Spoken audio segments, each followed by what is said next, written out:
Herkese salam. Davam edirik. Biologiya fənnindən müəllifi Camal Kərimov olan Respublika fən müsabiqələrinə hazırlıq test vəsaitinin bölmə 4 sınaq 2-nin izahı ilə. İlk sualımızla başlayaq. Hansı canlının dərisində olan vəzi müxtəlifliyi daha çoxdur? Suda qurda yaşayanların dərisi çırpaqdır və dərisində çoxlu sayda seli ifraz edən vəzilər var. Bəli, vəzi sayı çoxdur, amma bu vəzi müxtəlifliyi çox demək deyil. Yalnız bir növ, yəni seli ifraz edən vəzni burada qeyd edirik. Həmçinin balıqlar üçün də keçərlidir. Bu bizi çaşdırmamalıdır. Bəli, qurbağanın dərisində vəzilər var, lakin bu seli ifraz edən vəzdir. Yəni bir növ müxtəlifliyi burada qeyd edə bilirik biz. Həmçinin balıqlarda da seli ifraz edən vəzilərdir. Quşlarda dəridə demək olar ki, vəzlərdən məhrumdur. Sadəcə büzdüm hissədə deməli büzdüm vəzisinə rast gəlinir. Məməlilərdə isə vəzi müxtəlifliyi daha çoxdur. Dərisində tər vəzisi var, qoxu vəzlər var, piy vəzlər var, süd vəzlər var. Ona görə də məməlilərin vəzi müxtəlifliyi təbii ki, dərisində daha çoxdur deyəcəyik.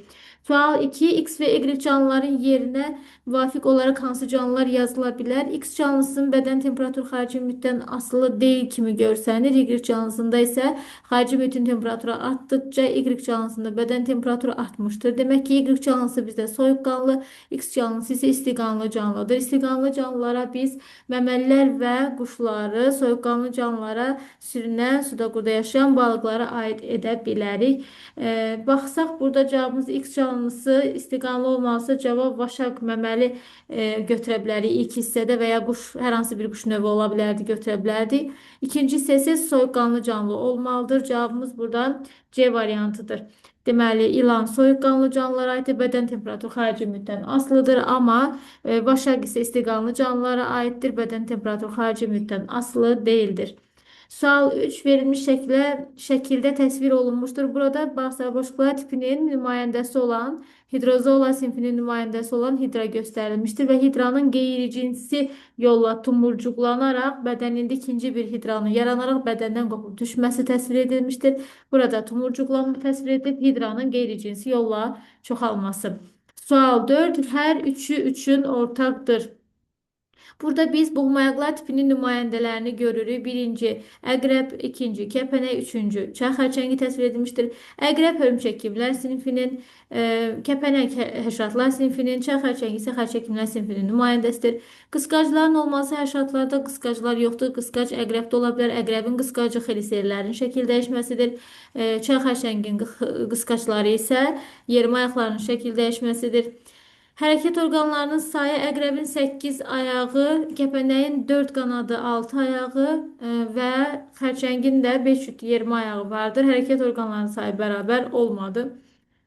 Zəhər vəzlərinə malik olmaq. Burada biz zəhər vəzisini yalnız əqrəb üçün qeyd edə bilərik. Qarıncığın sonunda neftərə malikdir və sancaraq zəhərini şikarın bədəninə axıda bilir.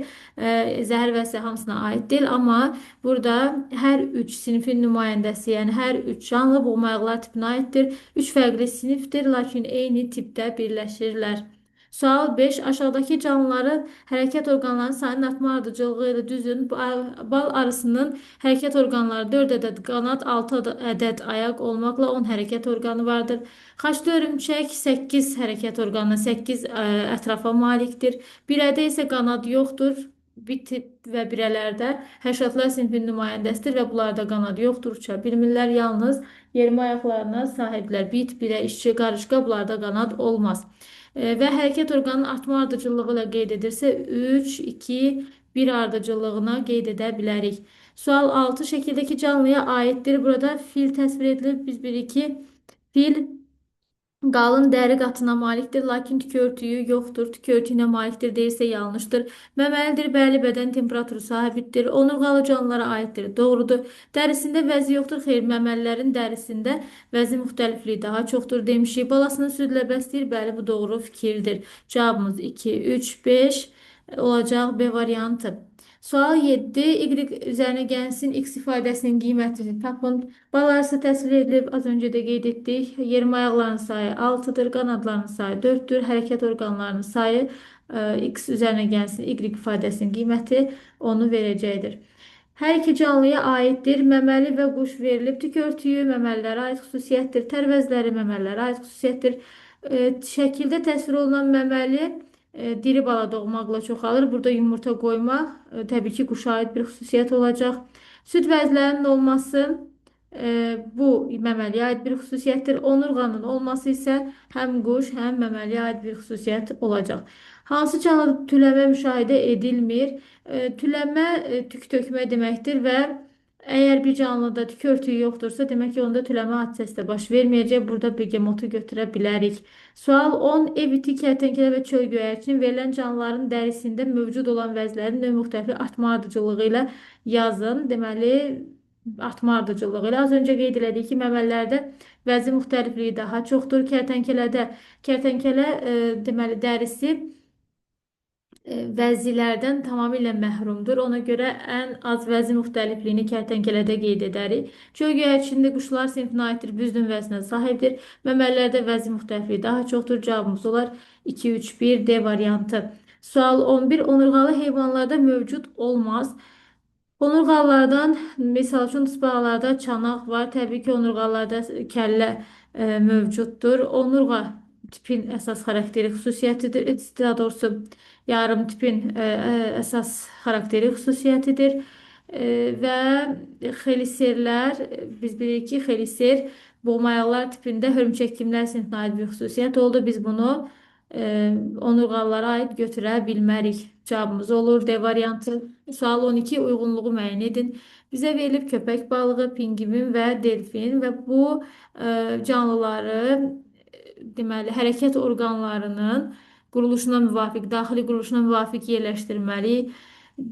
Burada ikinci A pingvinin qanadının quruluşuna uyğundur. Daha sonra birinci köpək balığının üzgəcinə uyğun olan C variantı olacaq. Üçüncü delfinin deməli üzmək üçün belə deyək, üzgəclərinə uyğun olan isə olacaq deməli B variantı. 1C, 2A, 3B cavabımızı müəyyən edirik. B variantı. Sual 13 şəkildə balığın tək üzgəcləri hansı hərfləri göstərmişdir?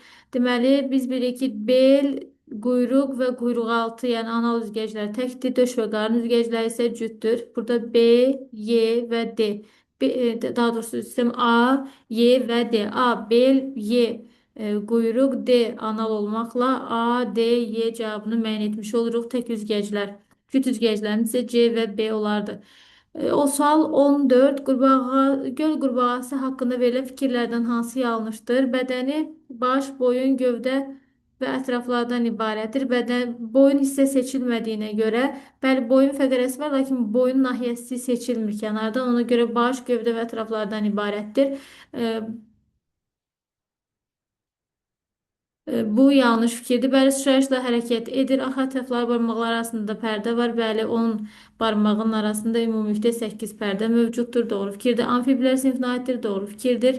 Lakin bədəni baş, boyun, gövdə və ətraflar deyil. Baş, gövdə və ətraflardan ibarətdir. Boyun nahiyəsi bunlarda seçilmir. Xanı balığının deməli tək və cüt üzgəclərinin müqayisəsi nisbətini bizdən istəyir. Ümumiyyətlə, xanı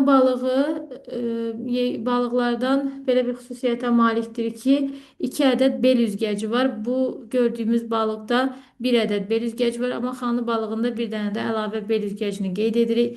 Deməli, 2 ədəd bel üzgəci, 1 ədəd belə deyək, quyruq üzgəci, bir ədəd isə quyruq altı olmaqla 4 ədəd tək üzgəci var. Bel üzgəci bəli sayı 2 ədəddir, amma bir-birinin oxşarı olmadığına görə təkdir. Cüt üzgəclərimizdə 2 döş və 2 qarın olmaqla 4 ədəd olacaq. Ümumilikdə 4-ün 4-ə nisbəti 1-in 1-ə nisbətini bizə vermiş olacaq. Deməli, tək üzgəcləri 4 ədəd oldu. 1 bel, 2 bel, 1 quyruq və 1 quyruq altı olmaqla müvazinəti saxlamaqda rol olan üzgəclər isə 2 ədəd döş və 2 ədəd qarın üzgəcləridir. Çünki bu cüt üzgəclər müvazinətin saxlanmasında rol oynayır. Cavabımız olur 1-in 1-ə nisbəti. Çay xərçənginin quyruq üzgəcinə əmələ gəlməsində iştirak edir. Çay xərçənginin quyruq üzgəci qarıncıqda olan ayaqların sonuncu cütü hesabına, həmçinin quyruq pərinin hesabına əmələ gəlir. Ona görə cavabımız olur 3, 4. Aşağıdaki bəzi balıqların, pulcuqların quruluşları verilmişdir. Verilenlerden hansı durna balığına aiddir? Durna balığına ait olan burada D variantındaki pulcuq növü olacaq. Birinci xanı balığı, ikinci A variantı xanı balığına, B variantında deməli qızıl balıq balığa aid olan deməli pulcuq təsvir edilmişdir. C variantında isə köpək balığına aid olan, yəni köpək balığının dərisində olan pulcuq forması təsvir edilmiştir. Sual 18. Şəkildəki canlı haqqında doğru fikri seçin. Burada qurbağa təsvir edilib. Dərsi çılpaqdır. Doğru fikirdir. İstiqanlı deyil, soyuqqanlıdır. Dərsi vəzlərlə zəngindir, amma bir növ seri ifraz edən vəzlərdir. Doğru fikirdir. Ön ətrafında üzmə pərdəsi deyil, arxa ətrafında üzmə pərdəsi vardır. Onurğalara aiddir. Bu doğru fikir olacaq. Cavabımız olur A variantı. Sual 20.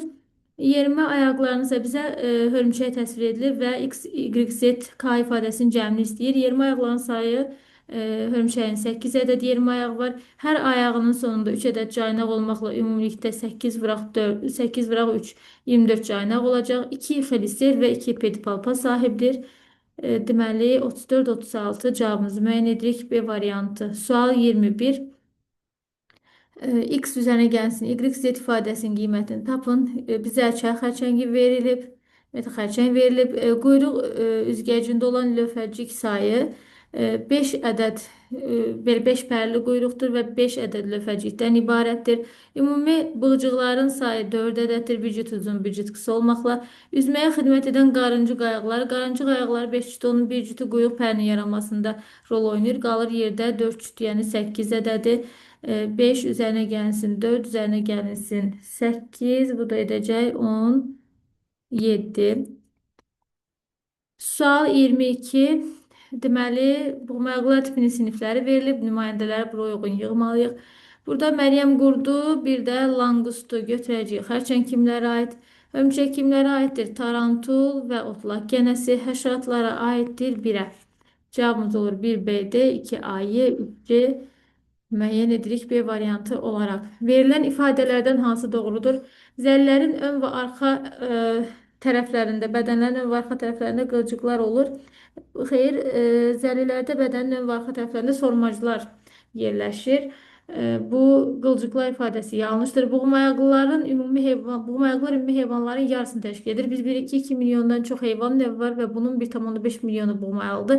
Təqribən deməli qeyd etsək 4-dən 3-ünü təşkil edir, yarısını deyil. Yəni daha çoxdur, ona görə ifadə yanlışdır. Hidra reaktiv hərəkət etmir. Hidra mayalıqlaşmaqla pasiv yəni şəkildə hərəkətə malikdir. Yəni çox sürətli hərəkət edə bilməz. Reaktiv hərəkət kalmarda məsəl üçün deyirdik. Biz burada reaktiv hərəkət görmərik.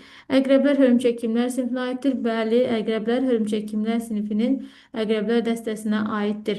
Uyğunluğu müəyyən edin. Tullandırıcı ayaq burada çəyirtkədədir. Üzücü ayaq üzər böcəkdə qeyd edə bilərik. Qazıcı ayaq dana dişində, yürücü ayaq isə milçəkdə qeyd edərik. 1-ə B, 2-yə C, 3-ə D, 4-ə A olmaqla cavabımızı müəyyən edirik. B variantı. Və sual 25. Verilmiş qrafik aşağıdakı canlıların hansına aid ola bilər? Burada bədən temperatur xərci müddətdən asılı olan, yəni soyuqqanlı bir canlıya aid qrafik təsvir edilmişdir. Zaman keçdikcə ətraf mühitin temperaturu artdıqca bunda bədən temperaturu artmış olur. İnsan məməlilərə aiddir, istiqanlı canlıdır. Ev iti istiqanlı canlıdır, məməlilərə aiddir. Çöl göyərçini quşlar sinifinə aiddir. Bu da istiqanlı canlılara aiddir. Amma kərtənkələ sürünənlər sinfinin nümayəndəsidir və soyuqqanlı canlılara aiddir.